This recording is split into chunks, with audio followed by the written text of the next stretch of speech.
Hey everyone, and welcome back to the Sinchi Pod. It's your girl Sarita, and today I wanted to talk about something deeply personal, but also something I believe so many of us struggle with: learning to depend on yourself. For a long time, I found myself leaning on the people around me, my friends, my family, anyone who would listen, whenever I was upset or struggling, and this includes strangers. At first, it felt comforting, safe, even necessary. I thought it was a good thing. But eventually, I realized I hadn't truly learned to be there for myself. And that's what we're diving into today: why emotional self reliance matters, how it feels, and how it transforms your relationships and your inner life. So, a few years ago, I went through a breakup. And honestly, it hit me harder than I expected. I was heartbroken, lost, and terrified of feeling alone with my emotions. I turned to my friends and family constantly. I called them, texted them, and needed them to reassure me that I was going to be okay, that I wasn't broken, that I wasn't unlovable. And here's the truth: I'm so grateful for those friends. They love me, they were there, but I started to notice something uncomfortable. I wasn't learning to soothe myself. I wasn't practicing being present with my own feelings. Every time something came up, I reached for someone else first, and that's when it hit me. What if one day those people aren't available? What happens if I'm on my own with these feelings? That realization was painful but freeing. Depending on yourself emotionally isn't about pushing people away or thinking you can't trust anyone. It's about learning to be your own anchor first. Life is unpredictable. Sometimes the people we rely on can't be there, not because they don't love us, but because they have their own lives, responsibilities, and struggles. When you start being there for yourself first, it changes everything. You still allow others in, but you're not handing over your emotional stability entirely. You're learning that you are enough, that your emotions are valid, and that you can comfort yourself through hard times. Think of it like this: if you're an emotional cup, what? If you're an emotional cup, sorry. If your emotional cup is always empty, I even paused. I was like, what did I say? If your emotional cup is always empty, you're constantly asking others to refill it. But if you start filling your own cup, suddenly you have space to share, to give, and to love others more authentically. Of course, the beginning of this process is insanely uncomfortable. When I first tried to sit with my own sadness without immediately texting a friend or venting to someone, I felt so lonely. I questioned myself. I wondered, can I really trust anyone if I can't even trust myself to handle this? But that struggle was gross. Like strengthening a muscle, emotional self reliance takes practice, patience, and self compassion. The more I allowed myself to feel without external validation, the more I discovered an inner strength I hadn't noticed before. And that strength doesn't replace the love of others, it simply makes it healthier, more balanced, and more genuine. So, how can you start depending on yourself without shutting others out? Here are a few things that helped me. Number one, pause and name your feelings. When you feel upset or anxious, don't immediately reach for someone else. Just say to yourself, I see you and I hear you. Number two, journal your voice and your thoughts. Writing or speaking aloud can make you feel heard even if no one else is around. I know this sounds crazy. I talk to myself sometimes.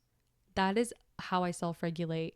When I am losing my marbles and something is really, really bugging me, and I'm in my car, I'll literally talk to myself like, I cannot believe he said that. What did I even do wrong? Like, I didn't even mean it like that. Like, I don't even know why he's being so dramatic. Like, I will say stuff like that, you know?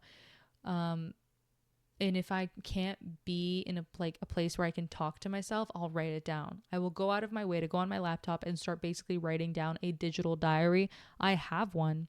I have like a Word document with all of my thoughts when I'm going through something. And sometimes I like to go back and look at it and see like the thing that upset me and if I have grown from it. And if not, it's like a great way to do like some self-reflecting. I think it's a fantastic way to self-regulate. I highly, highly recommend. And we're going to go to number 3 now, which is to practice self-soothing techniques. Deep breathing, meditation, and a warm bath, or even a comforting cup of tea or coffee can help. I think tea is great. I think coffee is great. I used to be a huge tea person. I'm a bit of a coffee person now. It keeps me awake, but I love tea. It's a great way to just relax. And we're going to go on to number 4, which is to check your inner dialogue. You have to catch the thoughts that say, I can't handle this, or I need someone else. And you need to gently remind yourself, I can be there for myself. Which brings us to number 5. Start small. Handle minor stressors on your own before tackling bigger ones. Over time, you'll build confidence in your own emotional presence. The key is patience. You're rewiring patterns that may have existed your whole life. It takes time, but every small step counts. So, here's the beautiful part. Once you learn to depend on yourself, relationships shift. You stop leaning so heavy on others and instead create your own interdependence. You can fully show up for your friends because you aren't carrying around all your emotional weight on them. You can also be more present when someone else needs support because your own foundation is solid. For me, after that breakup, learning to comfort myself meant I could eventually talk to friends about it in a healthier way. I could grieve without guilt. I could feel supported, but I didn't need constant reassurance to survive. So here's the takeaway. Learning to depend on yourself emotionally is not about shutting others out. It's about honoring your own strength, being present with your feelings, and creating a foundation that makes healthy connections possible. This week, I want to invite you guys to practice being your own anchor. Even a small moment counts. Say something kind to yourself. Acknowledge your emotions. Or honestly, you could simply sit quietly and just be present. The more you do it, the easier it becomes to both receive and give love authentically. Remember, you are enough. You can be there for others. And when the time comes, you can let others be there for you too in a way that is healthy, balanced, and beautiful. Thank you so much for being here with me today. If this episode resonated with you in any way, consider sharing it with someone who might need to hear this too. Feel free to follow us on social media platforms. I have Instagram, TikTok, and YouTube, all Sinchi Vida. I will also link down all that stuff in the description. Thank you guys so much for being here with me today. Honestly, I really needed to talk about this because I was going through something today where I pretty much had to self-regulate all by myself. And I thought, self-regulate all by myself? Oh my gosh, no way, really? But I was thinking about it, and I was thinking about how much I have changed compared to that girl that would depend on my friends so much. And then I thought about how I've never heard anybody talk about this.